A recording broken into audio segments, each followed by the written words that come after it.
E aí, tudo bem? Bem-vindo à nossa terceira aula sobre o livro Previsivelmente Irracional, de Dan Ariely. Em nosso último encontro, conversamos sobre como a presença do dinheiro pode mudar a forma de encararmos uma tarefa e até a nossa percepção sobre os custos e benefícios de uma transação. Nessa aula, vamos avaliar outro fator que influencia nossas decisões, as expectativas, tanto as nossas como as dos outros. Vamos lá?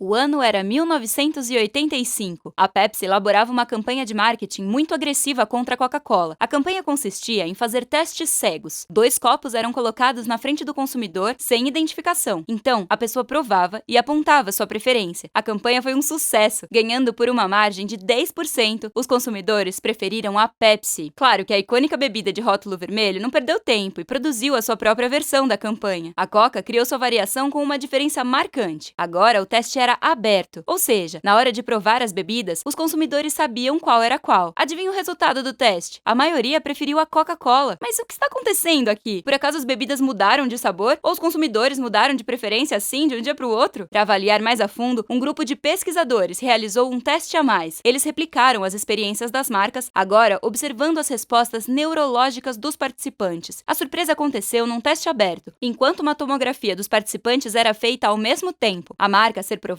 aparecia em uma tela para os candidatos enquanto a bebida era fornecida. Quando a Pepsi era ingerida, uma área do cérebro relacionada à conexão emocional era acionada, mas quando era a vez da Coca, outra área também era acionada, a responsável por associações e cognições mais avançadas. Em outras palavras, a vantagem de mercado da Coca-Cola estava ligada à expectativa dos consumidores, e não objetivamente no sabor da bebida. Para a alegria dos marqueteiros, a diferença estava na marca. Quando os consumidores sabiam que iriam provar a bebida, reagiam não apenas antecipando o prazer, como aumentando o prazer real na hora de saborear.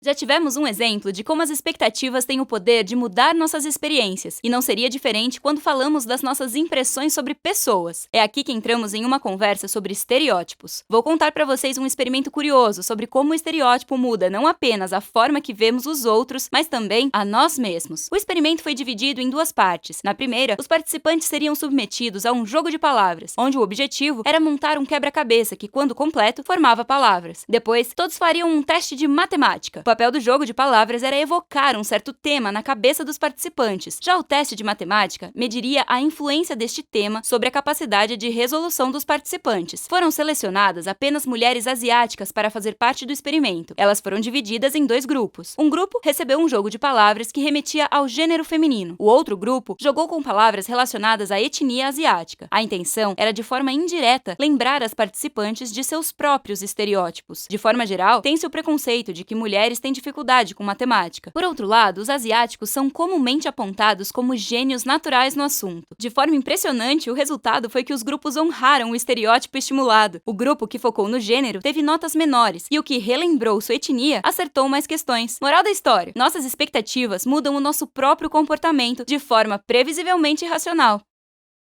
Vamos falar de algo mais leve agora. Que tal uma gelada? Pois é, nosso amigo Dan é realmente um cara entusiasmado. Faz experimentos até nos bares do MIT. Mesmo sendo doutorando, nessa noite, Dan vestiu um avental de garçom e decidiu distribuir cervejas para degustação. O intuito dele era observar como as pessoas escolhiam. A cada mesa, Dan apresentava 4 variedades de cervejas que os membros poderiam escolher saborear. O segredo de Dan era como ele se comportava no momento das escolhas. Para a primeira metade do bar, ele pedia para cada pessoa na mesa escolher em voz alta. Para o restante de mesas, ele entregava um pequeno menu, onde as pessoas indicavam silenciosamente sua preferência. O que aconteceu foi que nas mesas que declararam suas preferências em alto e bom som, o comum era que as escolhas de cerveja fossem igualmente distribuídas entre as opções. Quando as pessoas escolhiam de forma individual, os pedidos tendiam a se acumular em certo tipo. Dan relacionou isso com uma necessidade de fit cultural, pois na cultura americana, ser original é valorizado. Assim, as pessoas tendiam a não optar por cervejas já escolhidas quando falavam para todos ouvirem. Por outro lado,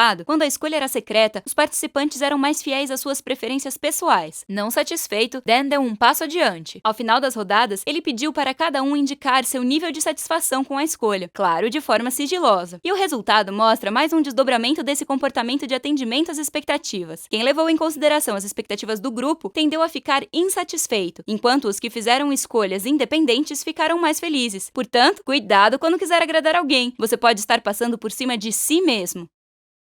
Em nosso último exemplo, vamos lidar com um tipo de expectativa muito conhecido, o efeito placebo. Por muitos anos, até procedimentos cirúrgicos inteiros eram realizados sem um fundamento médico claro. Muitos desses procedimentos foram desmentidos mais tarde como puro placebo. Na verdade, os pacientes se curavam por dois mecanismos básicos. Primeiro, crença. A simples fé de que um produto ou procedimento fará uma dor sumir, às vezes é suficiente para nos convencermos disso. E segundo, o condicionamento. Para o caso de usos repetitivos de medicamentos, nosso corpo pode desencadear processos que seriam iniciados pelos medicamentos antes mesmo de ingerirmos. Dan ainda quis estudar outra possibilidade: como seria a reação das pessoas quando variamos o preço de um medicamento. Para isso, construiu o seguinte cenário: os voluntários do experimento eram conduzidos a uma sala chique com imagens médicas e ar hospitalar. Um elegante doutor explicava que estavam testando a eficácia de um novo analgésico. Neste momento, era apresentado o valor do futuro medicamento. Para uma parte dos participantes, o valor era de R$ 2,50. Para o outro grupo, 10 centavos. Em seguida, os participantes eram submetidos a duas séries de choques elétricos, uma antes e outra depois de tomarem o analgésico. De fato, o analgésico mais caro foi relatado como 100% eficaz para os voluntários, reduzindo a dor dos choques, enquanto para o analgésico mais barato foi relatada uma eficácia de apenas 50%, o que é muito curioso, visto que em ambos os casos o remédio não passava de uma cápsula de vitamina C. O impressionante é que o preço dado para o suposto medicamento alterou a resposta fisiológica. Os pacientes relataram sentir menos dor puramente porque pensaram que tinham ingerido um analgésico.